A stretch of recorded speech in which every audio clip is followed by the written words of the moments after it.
Pignon sur rue.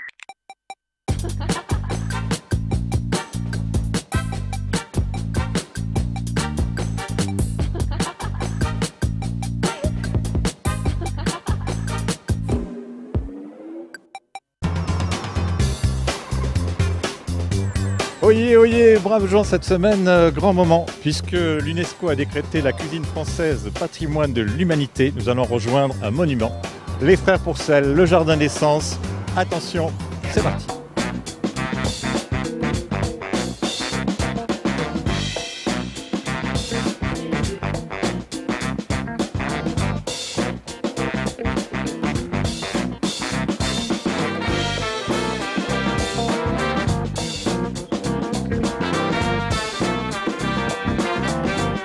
Alors le petit déjeuner tous les matins, ou en chambre ou en bas. Ou dans le salon, ou l'été au bord de la piscine, ou dans la chambre. Voilà. Alors là, vous avez le jus de pêche, jus de pomme, orange pressé, la salade d'agrumes, la salade de fruits. Ah, tutti frutti, alors là ça va y aller, plein de vitamines. Ensuite. Voilà. Poursuivre, confiture abricot framboise maison, le beurre échiré. Ah, le fameux, oui. Le fameux beurre échiré, et le yaourt la laitière. Et après, pour continuer avec le café, le pain au raisin, le pain au chocolat et le croissant. Ok. Et voilà. ça, ici, dans les chambres, il y a combien de chambres? Il y a 14 chambres. 14 chambres. 15 Jamais, chambres. jamais 13. 15. Jamais 13. Non, jamais 13. Pas de numéro 13. Chérie, Voilà. Attendez, je crois qu'on m'appelle. tu viens?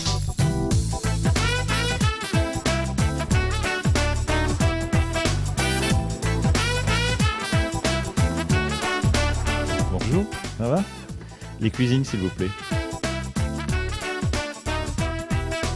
Il est 10h, on va dans quelques instants aller dans un endroit où on ne va pas normalement, dans les cuisines. Adieu l'ami, attention, c'est parti. Les sens. Ah, bon sens. Laurent, bonjour, ça va? C'est bien, hein? Je peux un peu aller voir tout le monde là? Tu peux aller voir tout le monde. Hein. Est-ce que tu sais combien de personnes depuis le début du Jardin des Sens sont passées dans cette cuisine? Oula. C'est d'accord. Il y en a bien une grosse centaine quand même. Hein. Ouais, de cuisiniers qui sont passés depuis 22 ans. Il y en a vu passer des jeunes quoi. Ouais. Et toi tu rajeunis? Ben écoute, moi je suis toujours là en tout cas. Voilà. Laurent. Je vois que tu as mis la toque donc tu peux. Oui, voilà, obligatoirement. Et toi tu l'avais pas? Non, parce que tu vois, à force de mettre la toque, regarde, tu vois. Voilà. Et tu étais chez les Shintok aussi? Et ouais, un petit peu. On parlera tout à l'heure de Shanghai. Allez, je visite et je reviens, hein. Je prends un truc.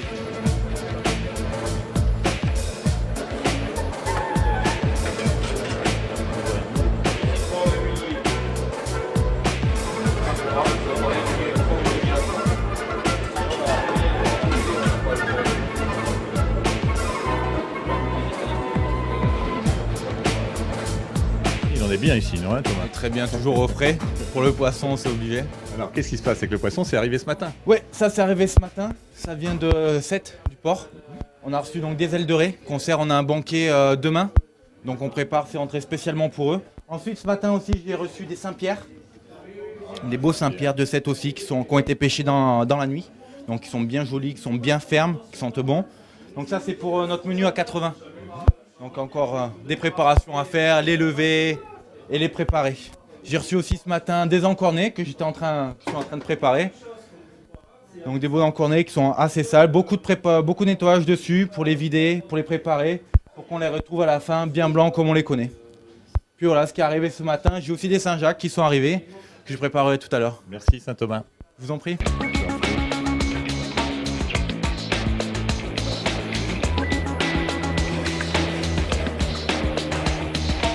Il est 10h20 là, Nicolas. Nicolas qui nous fait quoi là? Donc toujours dans les cuisines, hein, c'est la préparation pour midi là tout ça. Ravioles de langoustine aux petits légumes. Ah oui, carrément. Oui. Nicolas est un des plus anciens ici. Oui, voilà, ça fait combien? 6 ans que je suis dans le groupe. Quoi. Et alors? Jardin des Sens. Très bien, je suis heureux. Et comment tu les décrirais? Comment tu décrirais cette cuisine? On représenterait ça comme une cuisine gourmande, une cuisine de saveur, une cuisine de texture. Et Nicolas, qu'est-ce que tu préfères faire? Je préfère la viande quand même. Voilà, la viande, faire les pigeons, faire l'agneau. Je suis plutôt viande que poisson quoi. Nicolas préfère la viande. Allez, on continue. 10h23.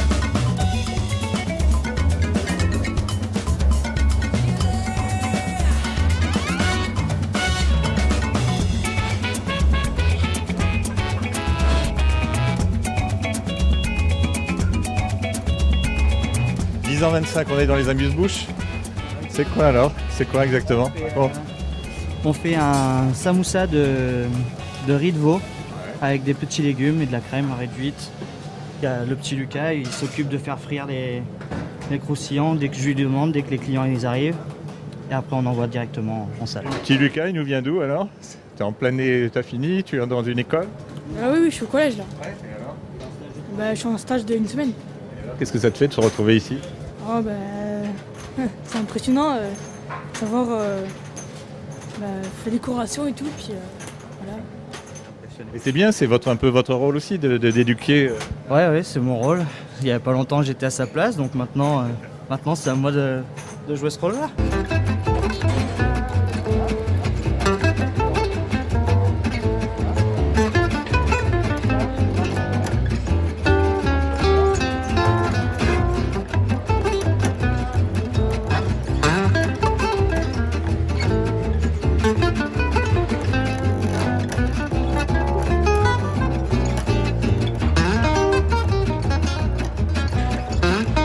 Il est 10h34, je continue.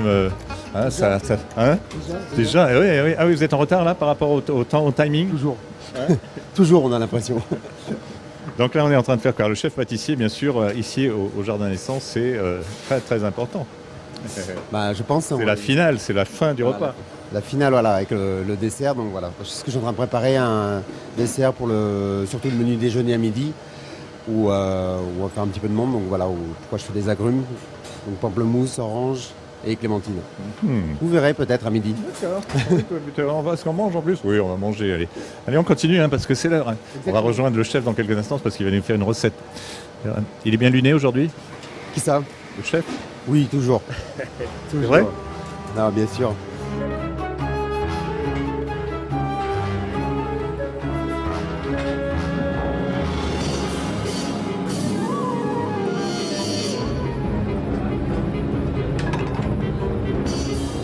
Alors, une recette que tout le monde peut faire ou pas? Une recette assez facile quoi. Qui a un petit peu de saison. On utilise la Saint-Jacques, l'asperge qui commence à arriver un petit peu sur le marché. Le thème c'est la terre et la mer. Donc, j'ai pris un blanc de poulet que j'ai roulé dans du papier film tout simplement, attaché, et je l'ai cuit 40 minutes dans une eau frémissante. Voilà. Une fois qu'il est cuit, je le refroidis, je l'ai au frigo. J'ai pris des Saint-Jacques fraîches, des asperges de Provence que j'ai cuit aussi dans une eau bouillante salée, rapidement.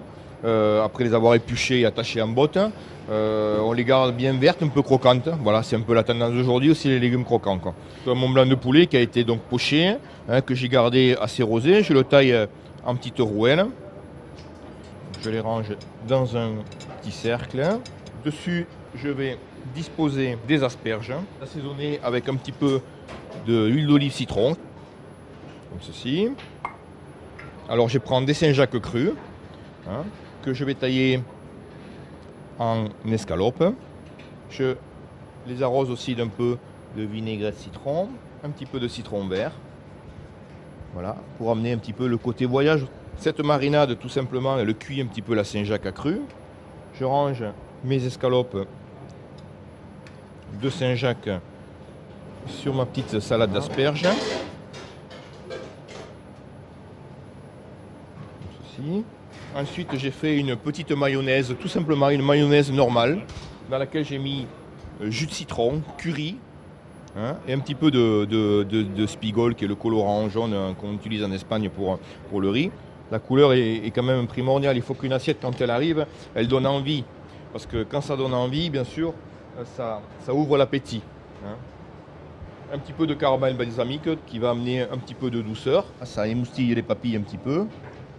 On a fait sécher entre deux plaques des petits millefeuilles de pâte à filo, un peu de sucre glace, un peu de beurre. Ça me permet de terminer mon petit millefeuille. Après, je vais ramener un petit peu de zeste d'orange séché qu'on a passé en poudre pour amener un petit peu de parfum aussi, un petit peu de couleur encore. Et voilà, mon petit millefeuille de Saint-Jacques mariné au poulet et asperges. On peut le travailler avec d'autres produits. Et après, l'important dans la cuisine, c'est de donner l'idée, de donner l'envie. Après, chaque personne un petit peu crée à sa manière, à sa façon, et amène sa touche personnelle, quoi. Voilà. Tu me donnes envie. Voilà. Allez, adieu.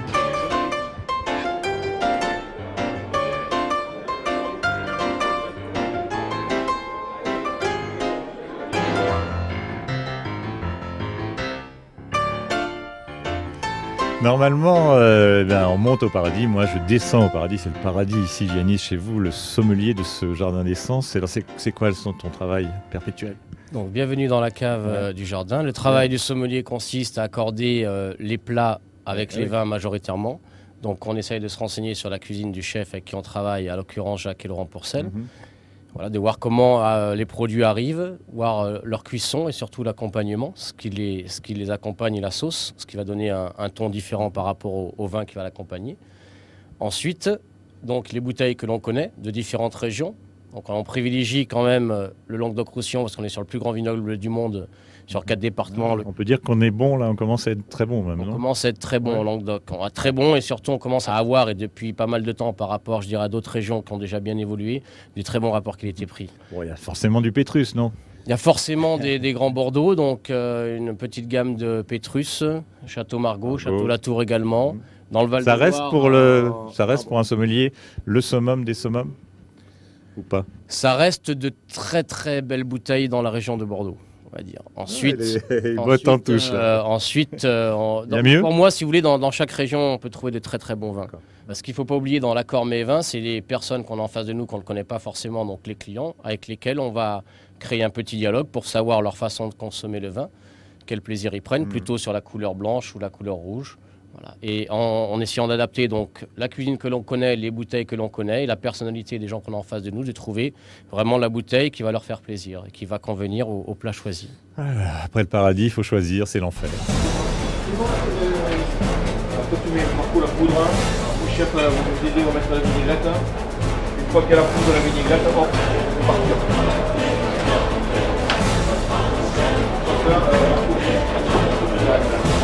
La poudre, on fait les guides électriques et tout, et au fur et à mesure on commence à faire partir. Là c'est chaud, là, ça commence à devenir chaud. Disons que le matin déjà il y a toutes les mises en place à partir de 8h30 où les gars s'activent pour être prêts pour le service du midi. À 11h05 ils vont terminer leur mise en place, ils vont passer manger. Voilà, ils ont leur coupure un petit peu pour passer un bon moment à table, se détendre un petit peu. Et après, à midi moins le quart, voilà, ils reviennent et c'est la mise en place pour le service, donc les finitions, quoi. Voilà, donc tout le monde s'active, tout le monde sait ce qu'il a à faire. On travaille en brigade avec chef de partie, commis, etc. 23 ans, tu as 23 ans. Toujours la même envie, toujours l'envie de créer. Comment ça se passe, l'inspiration? Ouais, je crois que moi je suis un passionné de cuisine, donc je suis tout le temps là avec mon équipe, on avance, on crée, on amène des nouveautés, et puis voilà, cette fibre je ne l'ai jamais perdue, donc pour moi faire la cuisine c'est prendre du plaisir. Oui, mais elle a évolué, là on part dans les petits goûts un peu différents depuis 23 ans, non? Heureusement qu'elle a évolué. Donc là on est vers quelle tendance? Non, mais je crois que la cuisine que l'on fait, elle est toujours à base méditerranéenne, mais aussi c'est une cuisine un peu du voyage, avec toutes nos expériences à l'étranger. Bon, moi, si ça évolue pas, je m'embêterais, quoi. Donc il faut que ça bouge, quoi. Il faut que ce soit une ébullition permanente, quoi.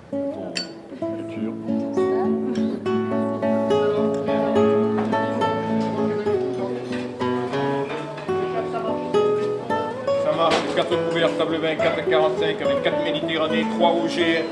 Canard. Chef.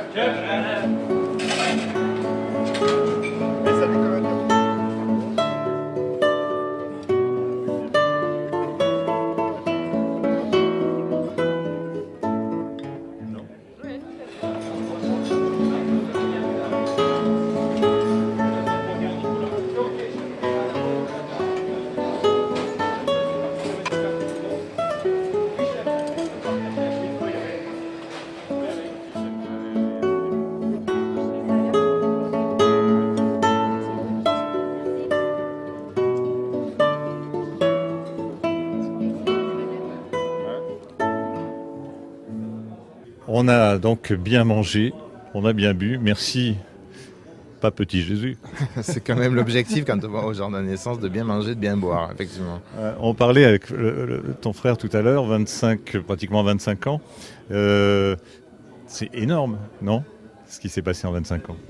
C'est énorme, en même temps 25 ans c'est quand même une grosse tranche de vie, donc on peut en faire des choses à 25 ans et nous on ne s'est pas arrêté, 25 ans qui sont passés très vite et qui ont vu beaucoup de choses effectivement se faire autour de nous. Alors, l'Empire d'Essence, il faut le résumer, donc à Montpellier, c'est Alors, on va voir. Oui, à Montpellier, c'est le Jardin d'Essence, la compagnie des comptoirs et le Insensé, donc le restaurant du musée Fabre. Après la plage Carré Blanc qui est sur la plage de Villeneuve-les-Maglones. Voilà, un restaurant qui ouvre chaque année en saison à partir du mois d'avril jusqu'à fin septembre. Du côté c'est de l'America Club, donc sur les rochers au pied du Théâtre de la Mer, voilà, qui est ouvert aussi en saison pendant l'été. Le petit port de Marseillan avec le château du port. L'aventure Shanghai, unique au monde, ça c'est... Shanghai, ça a été bien sûr une aventure qui a commencé il y a quelques années. On connaît Shanghai maintenant pratiquement depuis 10 ans. Shanghai, c'est avant tout cette année l'exposition universelle avec une grosse opération de promotion du pays, de la France, à travers aussi notre cuisine, à travers ce qu'on a pu faire là-bas. Combien de personnes vous avez nourri ? On a nourri en moyenne 800 couverts par jour pendant 6 mois, tous les jours, non-stop. Et en fait, voilà, c'est une expérience unique. Je crois que ça se passe une fois dans une vie, quelque chose comme ça. Alors on continue de voyager à notre pays ? Oui, le Tokyo, le Japon, le premier pays où s'est implanté à l'étranger il y a maintenant pratiquement 8 ans. La Thaïlande, Bangkok, là aussi un établissement, maintenant 7e année d'ouverture, voilà, dans un hôtel de 800 chambres. Mais on arrive à contrôler tout ça quand même ? Oui, avec beaucoup de voyages, beaucoup de déplacements et puis surtout des chefs sur place qui sont des chefs quand même de qualité, qui ont travaillé avec nous ici à Montpellier et puis qui se responsabilisent dans les maisons, effectivement. Un autre endroit encore ? Il reste quelques-uns encore. Oui, le Maroc, un pays qui nous attire avec 4 adresses et une cuisine très sud-méditerranéenne sur place. Et puis le Moyen-Orient, donc là on est en train de travailler activement sur un projet d'une ouverture à Beyrouth. Voilà, donc dans les mois qui vont venir, nous allons ouvrir un premier restaurant de concept asiatique à Beyrouth. Voilà. Et il y a la Maison Blanche ? La Maison Blanche à Paris, une adresse prestigieuse au cœur de la capitale, avenue Montaigne, avenue de la Mode, des joailliers, un établissement typique, très particulier par son architecture, son design, et aussi parce que c'est un établissement qui se transforme en club le week-end. Voilà. Et ça c'est aussi, t'aimes bien ça, hein, que le côté fête c'est important quand même. Gastronomie et fête. Ouais, je crois que c'est important pour nous, ce côté de démocratiser la gastronomie à travers des endroits qui bougent et des endroits, bon avant on appelait ça des endroits branchés, maintenant c'est plutôt des endroits à tendance, contemporains, voilà, où tout peut chavirer d'un moment à l'autre, de la gastronomie jusqu'à la fête. Chavirons, de toute façon merci pour tous ces chavirages, capitaine Jacques. Capitaine chef. Chef, pardon. Voilà. Le Jardin d'Essence, j'espère que vous avez passé un beau moment. Maintenant, il faut que je m'y mette. Avec le passage à la casserole, je suis parti. Allez, on va voir ce que ça va donner. Allez, à la semaine prochaine, c'était bien. Ah, mais il n'y a rien dedans. Opinion sur rue. Il n'y a pas de raison, hein, Jean-Christophe. Hein, voilà. Il n'y a pas de gîte. Pourquoi Jean-Christophe ? Je passe moi aussi à la casserole. Qu'est-ce que vous voulez ? C'est Jean-Christian ?